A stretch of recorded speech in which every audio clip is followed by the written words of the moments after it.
Sha Buddha, Apostle of Sovereignty. Part 2. Freedom, Property, and the Right to Resist. The first part of our account of Buddha looked in some detail at his notions of sovereignty in the state. This second and final part will continue his account of the family and will also discuss his account of property, freedom, taxation, and the right of people to resist their rulers. The state, then, if formed from an association of households, is not just any association, such as a village or a city or any other form of corporation. Such an association of households only becomes a state when the constituent parts are unified by an authority that is sovereign. The state is supposed to provide the conditions in which its subjects may live good and virtuous lives. But a state whose sovereign defies divine and natural law, for Buddha, this is tyranny, can hardly produce these conditions. Echoing, though not following Augustine, Buddha distinguished between a state and a band of robbers on the grounds that one was based on justice while the other rested merely on violence. Despite making this distinction, Buddha nevertheless recognizes tyranny as a form of commonwealth. As Truly not unreasonably remarks, it is difficult to see why he should have recognized it as a commonwealth while rejecting a robber band, or how it is to be reconciled with the definition of the state as a rightly ordered government. It's easy to see what Buddha takes sovereignty to be and why he thinks it to be politically important. It is also easy to see what Buddha takes the family to be and why he thinks it to be socially important. However, it's not easy to reconcile his conception of the role of family with the sovereign power of the state. Buddha believes that families arise to satisfy natural needs. The state, he thinks, comes into existence primarily through conquest. Are there natural needs that the state fulfills? If Buddha knows what these might be, he's not telling us. Significantly, he has no use for the usual recourse to the idea of a spiritual sanction for supreme political authority, but he is strangely reluctant to supply us with a secular sanction. What the state was for, what its ends and purposes were, and why citizens are obliged to obey their sovereign, these are not questions to which Buddha gives conspicuously clear answers. What the state is, however, is the lawful government of several households, its lawfulness presumably distinguishing it from unlawful robber bands and the like. He accepted, not with any great degree of willingness, that the state could not make its citizens' happiness or goodness its practicable end, but he was also unwilling to restrict the state's purpose to the provision of and maintenance of peace and security. It's apparent that Buddha's conception of the family as a bulwark against the state sits uneasily with his conception of sovereignty. But there are other flies in the ointment.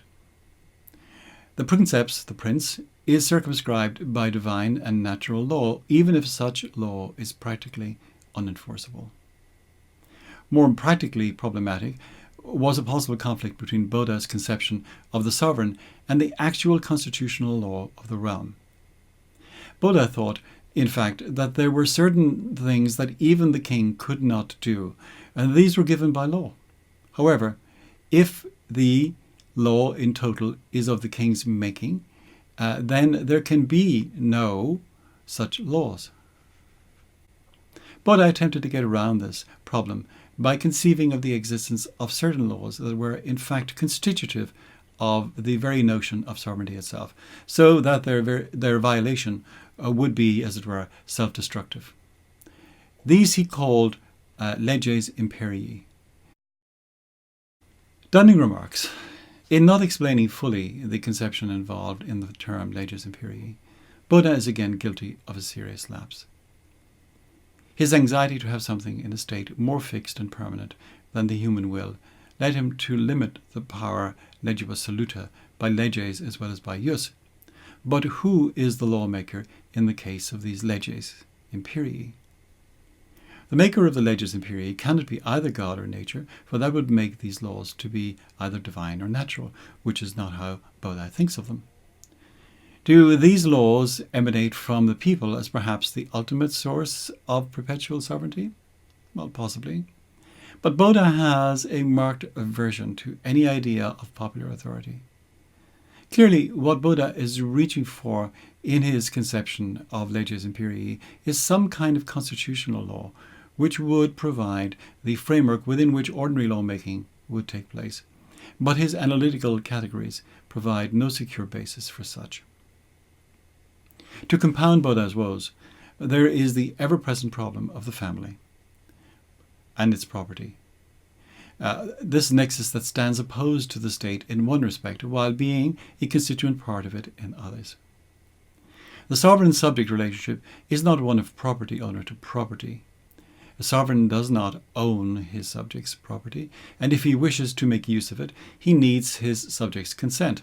But if this is so, then in relation to any laws that a sovereign might make about, let us say, taxation, the sovereign's ability to make such laws is limited by his subjects' property rights.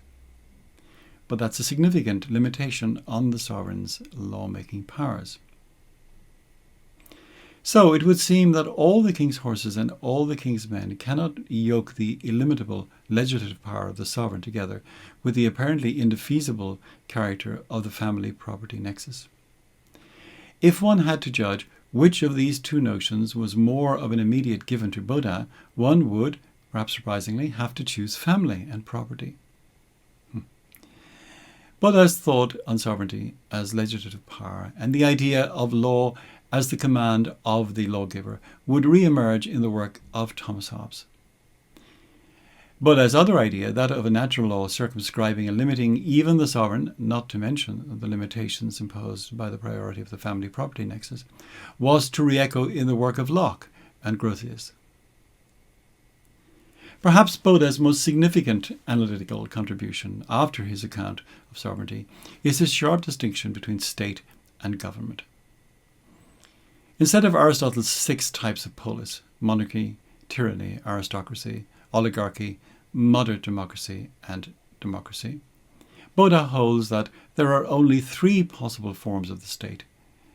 If the sovereign is one, the state is a monarchy. If a few, it's an aristocracy, and if all or most, a democracy. However, while the form of a state is determined simply by the number of people in whom sovereignty resides, the form of a government is given by the way in which the administration of the will of the sovereign is executed. So you can have a democratic state with an aristocratic government, as in the early Roman Republic, or a monarchic state with either an aristocratic or a democratic government. Or, as was the case in Athens during the time of Pericles, a democratic state and a democratic government. There can be, then, 3 and only 3 kinds of state: monarchic, aristocratic, and democratic, and 3 and only 3 kinds of government: monarchic, aristocratic, and democratic. That gives us 9 theoretical combinations of state and government. These are all the theoretical possibilities. It is left to the reader to discover what actual examples there have been ever of each of the 9 combinations. I have made some speculative suggestions, but feel free to add or subtract from my tentative candidates. The exact distinction between natural law and natural right is one over which philosophers fight happily. It would be too much to say that Buddha had a clear conception of natural rights, as such came to be understood later, but it is revealing that despite the problems they cause for him theoretically, he recognizes liberty and property as divinely sanctioned aspects of man in his life in society that cannot arbitrarily be taken from him. It might be somewhat anachronistic to describe Buddha's conception of liberty and property as rights, but functionally that's what they are for him. However, his treatment of the two is dissimilar. He gives a reasonably robust defense of property, but a particularly weak defense of liberty. Liberty Buddha characterizes as the freedom to live as one chooses, subject only to the rule of reason. So far, so good. However, that freedom is severely limited by a subject's obligation to obey his ruler, an obligation that is not in any way contingent upon a subject's consent. This is in stark contrast to the Huguenot-inspired Vindicia contra tyrannos. In Baudin's account, a subject who wishes to preserve his freedom has no alternative but to rely upon his sovereign's adherence to divine and natural law. Should his sovereign refuse to be bound by such law, the subject has no remedy in the here and now. Whatever about his admiration for certain classical institutions, Baudin was not attracted by all aspects of classical life, for he robustly rejected slavery as either useful or as justifiable. He considered the more plausible arguments in favour of slavery, its longevity as a social institution, its virtual omnipresence, the enslavement of prisoners as a morally better option than their death or servitude in place of capital punishment, but he rejects them all. I reproduce excerpts from the relevant section of his work as a model of Baudinian rebuttal. I agree, he says, that servitude is natural, where the strong, brutal, rich and ignorant obey the wise, prudent and humble, poor though they may be. But no one would deny that to subject wise men to fools, the well-informed to the ignorant, saints to sinners, is against nature. One sees, in fact, how often quiet and peaceable men are the prey of evildoers. When princes attempt to settle their differences by war, it is always claimed that the victor had a right on his side, and the vanquished were in the wrong. If the vanquished did indeed make war without just cause, as do brigands, ought one not rather to make an example of them and put them to death, rather than show them mercy? As for the argument that slavery could not have been so enduring if it had been contrary to nature, I would answer, he says, that the principle holds good for natural agents whose property it is to obey of necessity the unchanging laws of God. But man, being given the choice between good and evil, inclines for the most part to that which is forbidden, and chooses the evil, defying the laws of God and of nature. There is no sort of impiety or wickedness which, in this way, has not come to be accounted virtuous and good. It is sufficiently obvious that there can be no more cruel and detestable practice than human sacrifice. Yet there is hardly a people which has not practiced it, and each and all have done so for centuries under the cover of piety. Such things show how little the laws of nature can be deduced from the practices of men, however inveterate, and one cannot on those grounds accept slavery as natural. Again, what charity is there in sparing captives in order to derive some profit or advantage from them, as if they were cattle? For where is the man who would spare the lives of the vanquished if he saw more profit in killing than in sparing them? Baudin was appalled by the plight of slaves, and in addition to his theoretical rebuttals of the pro-slavery arguments, he gives a moving account of their sufferings, remarking that the cruelties one reads about are unbelievable, and yet only the 1,000th part has been told. However, despite the tolerance, if not active acceptance of slavery by Christians, Muslims and Jews, he stoutly maintains that, by the law of God, it is forbidden to make any man a slave, except with his own entire goodwill and consent. If, apart from his rejection of slavery, Baudin's treatment of liberty is disappointing for libertarians, his account of property is somewhat more red-blooded, if indirect. What he is most concerned to defend against invasion is the family as a social unit in its own right, and the basic unity of the state. If the family is to be preserved, then its property, and Baudin saw property as an aspect of the family, rather than the individual, its property must be preserved also. Becker remarks that economics, that is household management, is the key to understanding Baudin's political thought.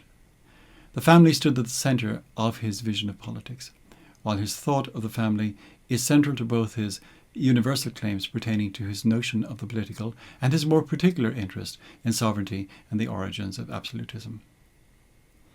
The family is constituted as a unity by the authority of husband over wife, father over children, master over servant, and slave owner over slaves.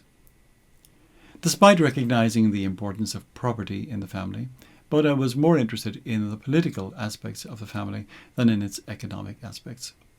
It is in the family that children are inculcated with the habits of obedience that is then transferred to the ruler of the state. The articulation of political relationships on the model of the family is a frequently recurring theme of many political thinkers, and Boda, in a sense, belongs to this company. He writes, "The well-ordered family is the true image of the Republique, and the domestic power resembles the sovereign power. Equally, the right government of the household is the true model of the government of the Republique." However, the modelling doesn't go all the way. As Becker remarks, Boda's monarch was not conceived as a father ruling over his citizens, as his children, but as a paterfamilias ruling over households, whose property he was not allowed to touch. Boda's sovereign power didn't have its origins in the power of the father to children, but in conjugal power. Now, Boda writes that the state may raise revenue in any one of 7 different ways: from the royal domain, by conquest, by the reception of gifts, by subsidies from allies, by directly engaging in commerce, by excise duties in exports and imports, and by taxes. Regarding taxes, Boda writes, "One should never have recourse to it, that is to say taxation, until all other measures have failed, and only then because urgent necessity compels one to make some provision for the Commonwealth. In such a case, seeing that the security and defence of each private citizen depends on the preservation of the common good, each individual must be prepared to assist in the matter.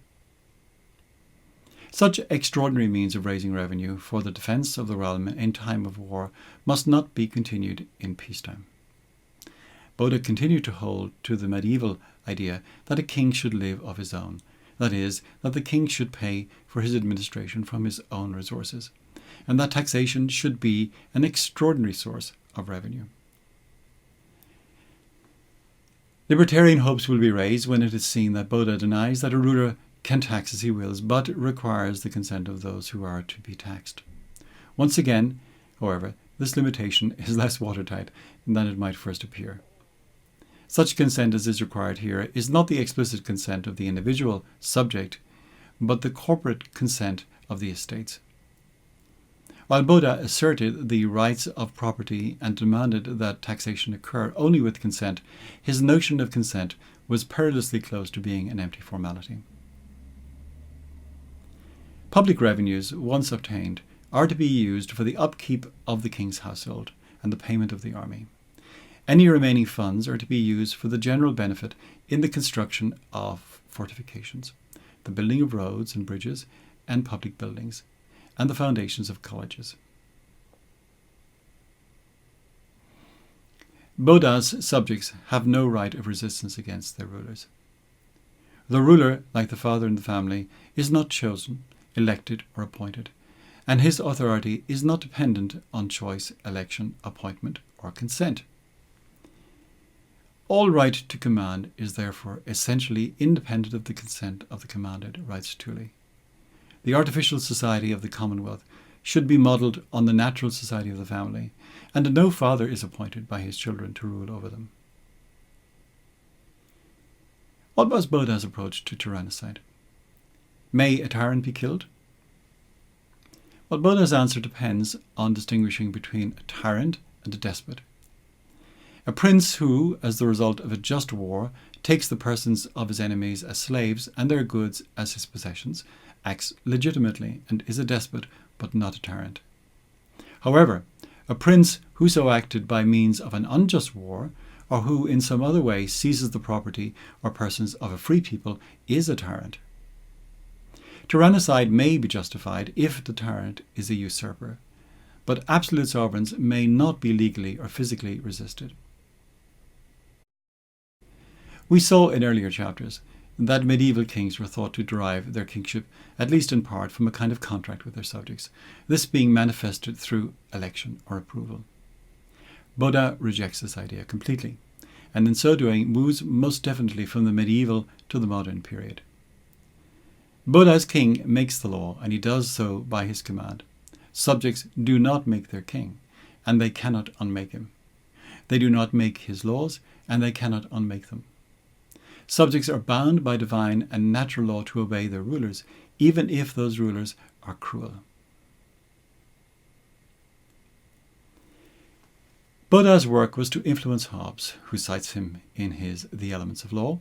Hobbes, who follows Buddha in his major conclusions, is conceptually more chaste than Buddha and has no place in his system for any laws outside the reach of the sovereign, nor does he recognize a subject's right to property in such a way that it would necessarily restrict the actions of the sovereign.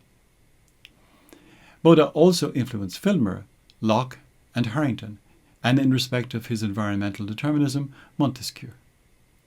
As we shall see, Johannes Althusius accepted Buddha's theory of sovereignty while locating it in the community as a whole rather than in the prince.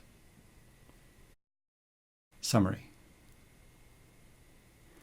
Buddha aspired to an academic career in law. He spent most of his life as a government official. He is a bridge figure between the Middle Ages and the early modern period.